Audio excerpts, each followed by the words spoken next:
Assalamualaikum warahmatullahi wabarakatuh.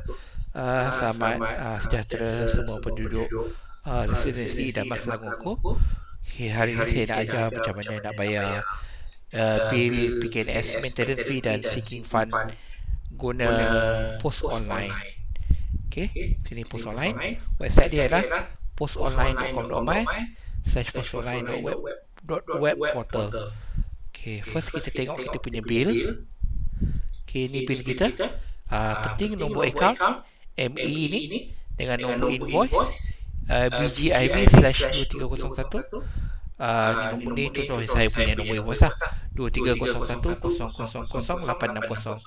So apa kita kena buat? First kita login dulu dekat Posonline.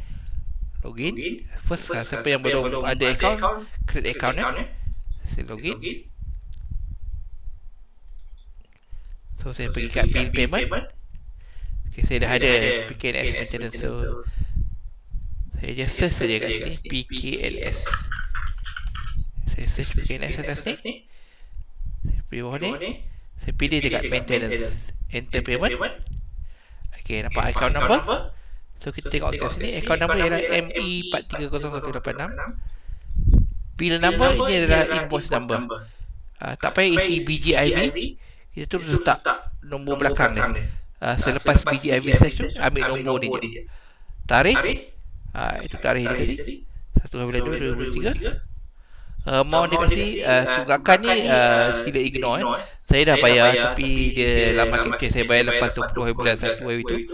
So kita tengok bil semasa yang 1 hari bulan 2 ni. RM100. Bayarkan RM100. Lepas tu dia ada sinking fund dekat muka sebelah dia kan. Ni saya capture. Kalau pusing belakang kertas ni ada sinking fund RM10. So letak kat sini RM10. Kalau korang yang ada overdue, katakan belum bayar lagi bulan 1 punya bil, letak kat sini 100. Overdue sinking fund pun 10.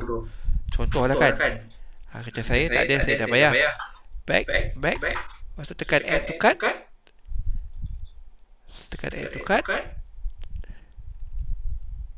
Proceed to checkout dan bayar macam biasa.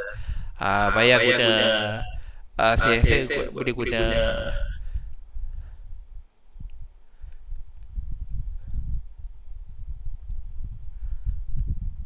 guna online banking ataupun e-wallet.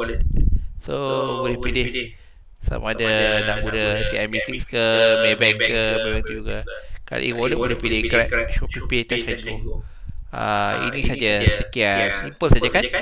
Dan ada charge 50 sen ada charge 50 sen. So macam saya tadi RM110 50 sen. Saya sebenarnya dah bayar tapi saya just nak buat nak tunjuk video ni dekat kawan-kawan jiran-jiran semua lah untuk guna. Okay, itu saja. Assalamualaikum.